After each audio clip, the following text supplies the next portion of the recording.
Final episode के and में बोला कि माँ बनना आसान तो नहीं है, पर बीवी बनने का तुमने कभी मौका दिया है इसे? क्या तुम माँ बनाने से पहले क्या पत्नी का दर्जा दिया तुमने इसे? फिर पराग कोठारी आगे आता है और अपनी बेटी के सर पे हाथ रख के बोलते हैं, बोल बेटा, जो बोलना है बोल, पर सच बोलना बेटा। फिर वो गले लग के रोती है।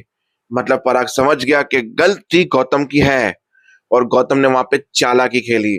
बोला प्रार्थना कुछ बोले कुछ भगे उससे पहले मुझे मेरी चाल खेलनी पड़ेगी। तो उसने बोला मैं बताता हूँ डैड कि प्रार्थना माँ क्यों नहीं बनना चाहती है। ये देखिए वीडियो फोटोज दिखा दिया जहाँ पे अंश और प्रार्थना के फोटोज थे। मतलब जब जब प्रार्थना अंश साथ में थे वो उसका पीछा कर रहा था, उनके फोटोज निकल रहा था। जहाँ बोल रहा ये वजह है क्योंकि इसका अफेयर अंश के साथ है, अंश के साथ ये जीवन में आगे बढ़ना चाहती है, इसलिए वो मां नहीं बनना चाहती। मतलब गौतम ने पूरी तरह से कमजोर केस कर दिया प्रार्थना की तरफ। बेचारे पराग को थोड़ी देर पहले पराग बैठा था, फिर भाई उसने बताया कि अभी भी नाराज है। बोला नाराज नहीं, दुख है मुझे, और दुख इस बात का है कि जीवन में सब लोग धोखा दे सकते पर एक माँ होती है जो कभी धोखा नहीं देती, पर आपने धोखा दिया, इसलिए दर्द है मेरे दिल में। 20 साल मुझे मेरी बहन से दूर रखा, किसी बेगुनाह को सजा दिलवाई, यह सब कुछ करके आपने बहुत बड़ी गलती कर दी। मुझसे रूठने के लिए पूरी जिंदगी पड़ी है, रूठ लेना, फिलहाल में अपने बेटे पे ध्यान दे दो। बोला क्या हो गया फिर बेटे को मेरे? फिर बा ने पूरी राम कथा महाभारत सुनाई माही के बारे में।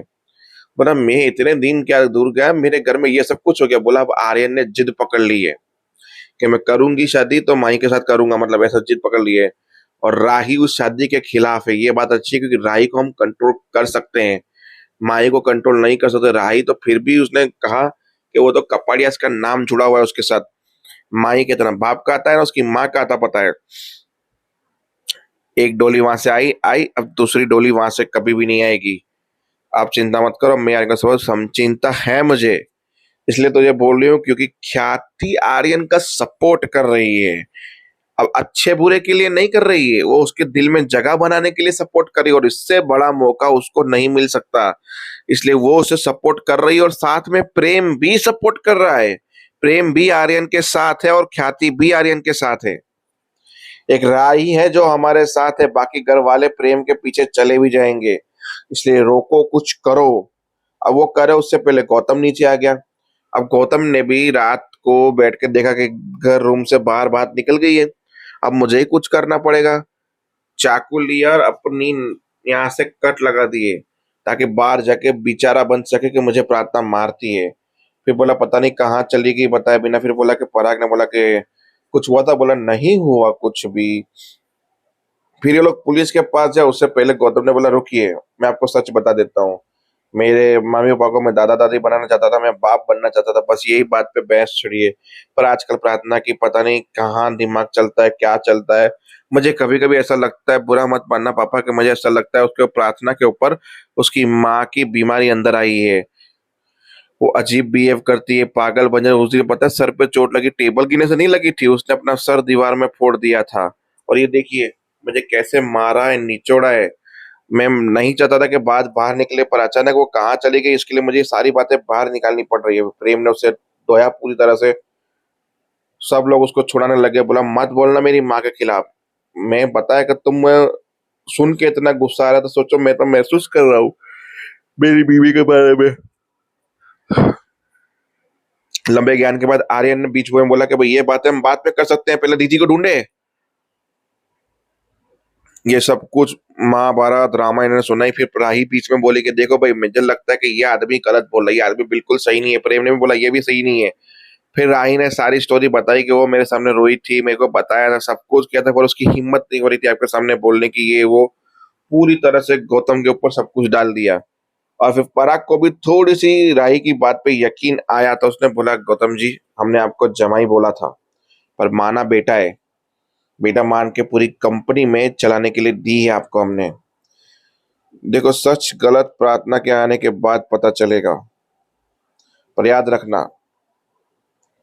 आपकी बात में कुछ भी अलग निकला जो आपने बोला है वो बात सेम नहीं निकली तो मैं वो हशर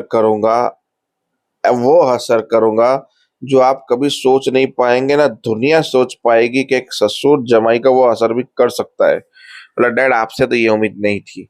फिर बा ने सपोर्ट किया, बा को बोला जाइए बा रुक जाइए बा। फिर इतने में बोला वाह वाह कितना झूठ बोलते हो, वो भी सफाई से झूठ बोलते हो तुम गौतम। पीछे से अनुपमा और ये लोग आ गए। अब आगे की स्टोरी पहुंचने के बाद बा के ताने, बा के ये, बा का वो चलता रहा। फिर भी अनुपमा उसको संभालती रही। फिर प्रार्थना को लगा कि मैं चली जाती हूँ, मेरी वजह से आपके घर में झगड़े हो रहे। बोला नहीं तुम रुको। फिर अनुपमा ने सारे जेंट्सों को अंदर भेज दिया। पहले तो अंश के साथ बहस की कि तेरी वजह से यहाँ पे आई है ये। बोला बाप बस कीजिए प्लीज, थोड़ा दिमाग से सोचिए, क्या कुछ भी बोलती रहती है। बोला मैं कुछ भी जबान लड़ाता है मेरे सामने। बोला मैं जबान नहीं लड़ा, पर ये सच है कि आप कुछ भी बोलती है। तो अंश को पड़ गई सबसे पहले थप्पड़ बाकी। फिर अंश ने सीधा टेबल पे लात मार दी जोर से। फिर बोला सब लोग अंदर चले जाइए। जेम्स को बोला, तोशु, अंश और बाबूजी को। फिर प्रार्थना ने अपना दुख सुनाया कि मेरे साथ जबरदस्ती शोषण की बात हुई, ये हुआ तो मैं भाग गई। फिर सारी लड़कियों ने हिम्मत दी, ईशानी ने हिम्मत दी, अगर तुम परिवार को बताओ कि तभी परिवार तुम्हारी मदद करेगा। मेरे परिवार ने तभी मदद की जब मैंने परिवार को बताया। परिवार ही मुश्किल का कम टाइम आता है, किंजल ने कहा। सब लोगों ने हिम्मत दी। फिर बोला कि आप मेरा साथ दोगे। बोला हाँ दूंगी। तो अनुपमा चली गई उसके साथ। बा ने बोला ये मुसीबत कर रही है, हर बार कोठारी के खिलाफ जो मोर्चा लगा रही है। कोठारी हमारा जीना हराम कर दे। वहां माई को टेंशन है कि इस मैटर की वजह से कहीं मेरी शादी ना रुक जाए। वहां पाखी को टेंशन है कहीं मेरे खानदान पे बैंड ना लग जाए, आना जाना बंद ना हो जाए तो मेरी इश्यू का क्या होगा। तो बस सबको अपनी टेंशन है, पर अनुपमा को इंसाफ की टेंशन थी। इसके लिए इंसाफ की देवी निकल गई। जहां फिर आते थे बोलते कि प्रार्थना कहाँ थी, और वो धक्का देती, डोंट टच मी, मुझे टच मत करो, छूने की कोशिश भी मत करना मुझे। बोला बच्चे की बात की एक दामाद जी ने, कौन सी गलत बात की है बहाने का। बच्चा तो हर बाप का अधिकार होता है, ये वो क्या गलत बात किया है। यहाँ से बात शुरू हुई। बोला मुझे नहीं चाहिए इस आदमी से बच्चा, क्योंकि मैं नहीं चाहती कि मेरा बच्चा ये बाप डिजर्व करे। बस बोला क्यों नहीं चाहती बच्चा।